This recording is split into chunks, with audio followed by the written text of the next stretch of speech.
Hello, my dears. I'm happy to see you.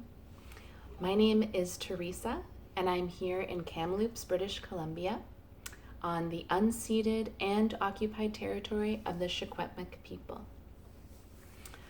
Today it's sunny outside my window, but it's still very cold. So that shows me that it's still early spring here in Kamloops.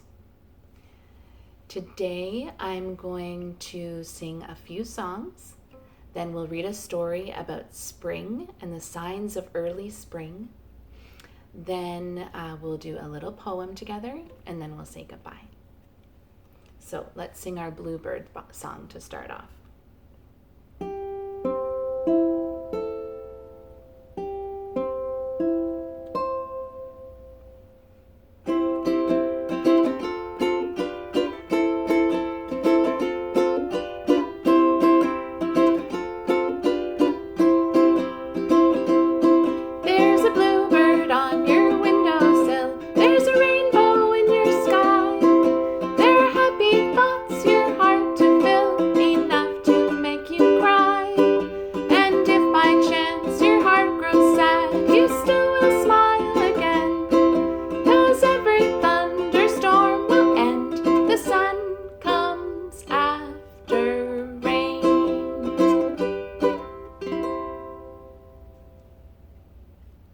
So that song is by Carmen Elizabeth Clark, and she was a nurse in Vancouver, British Columbia. She wrote that song in 1947, and I like it very much. The next song I wanted to sing is called Catch a Falling Star. So this is how that one goes. Catch a falling star and put it in your pocket, never let it fade away. Catch a falling star and put it in your pocket, save it for a rainy day. When all your troubles start and multiplying, and they just might, it's easy to forget them without trying. With just a pocket full of starlight. Catch a falling star and put it in your pocket, never let it fade away. Catch a falling star and put it in your pocket, save it for a rainy day. Save it for a rainy day.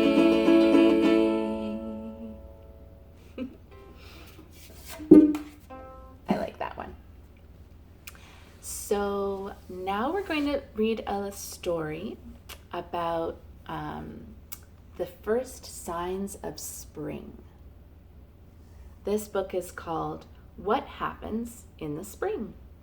And I'll just read the first few pages of it because there's lots of pictures to see, and I want to show those to you. This story comes from the National Geographic Society, and it's by Kathleen Costello-Beer. I want to show you this picture.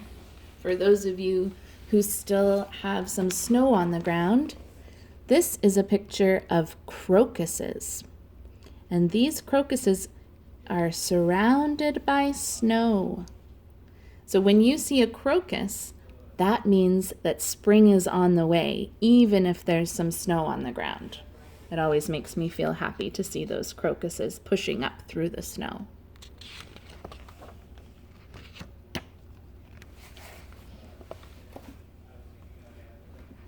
The cold winter is over, and a boy named Tracy is outdoors looking for the first signs of spring. He climbs over rocks and explores the countryside. Tracy will spend many days discovering the wonderful things that happen in the spring. It looks like Tracy is climbing over some rocks beside a stream or a river.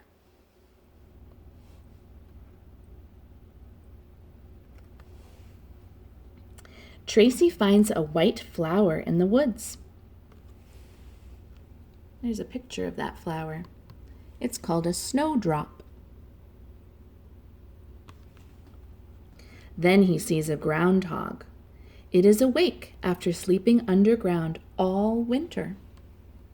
This is a groundhog. I used to have a groundhog that lived under my shed, and he would poke his nose out in the spring to say hello. Here, the pussy willows are blooming. Tracy can tell that spring is on its way. This is a pussy willow, and it is soft. The blooms are soft, like a cat. I think that might be where it got its name.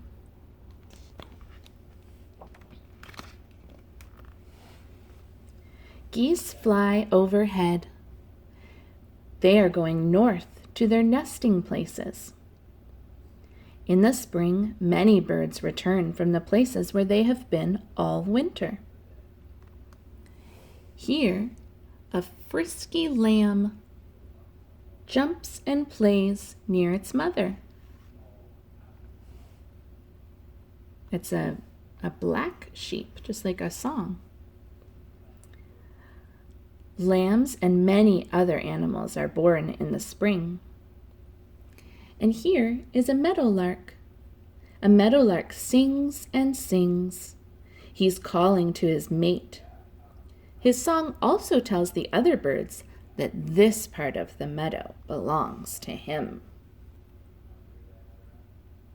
His beak is open because he's singing.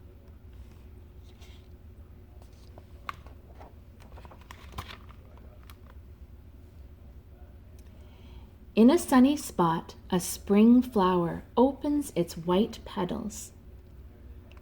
This flower is called a bloodroot. Each day brings more sunlight.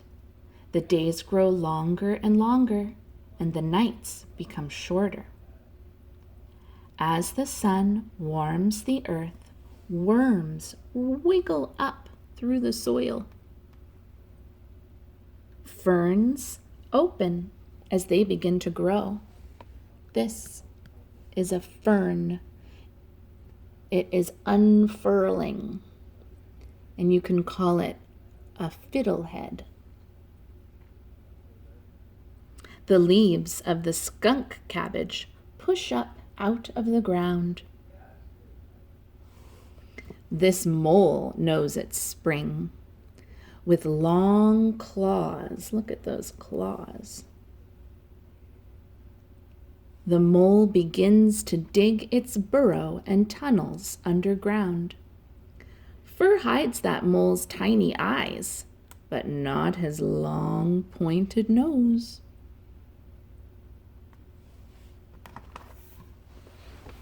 So those are some of the signs of spring that you can look for when you're on your walks, or maybe in a book that you have at home, or even just looking out your window. The other day when I was on a walk, I saw some crocuses, like that first picture of yellow flowers that we saw. But the crocuses that I saw were purple and white. And they were very beautiful, and they made me happy because that means spring is on the way. So I'm going to do one poem with you, and then we're going to say goodbye. So this poem is about spring, and if you listen closely, it sounds like it's about a cat, a pussy cat, but you might know better. I know a little pussy, her coat is silver gray. She lives out in the meadow, not very far away. She'll always be a pussy, she'll never be a cat, 'cause she's a pussy willow. Now what do you think of that? Meow, meow, meow, meow, meow, meow, meow, scat. So do you think that's about a cat? Or could it be about those pussy willows we saw? Remember, the pussy willow is furry like a cat, and it is silver gray like in our poem. Listen again. I know a little pussy, her coat is silver gray. She lives out in the meadow, not very far away. She'll always be a pussy, she'll never be a cat, 'cause she's a Pussy Willow. Now what do you think of that? Meow, meow, meow, meow, meow, meow, meow, scat. Thank you for joining me today. I'll see you again soon. Bye.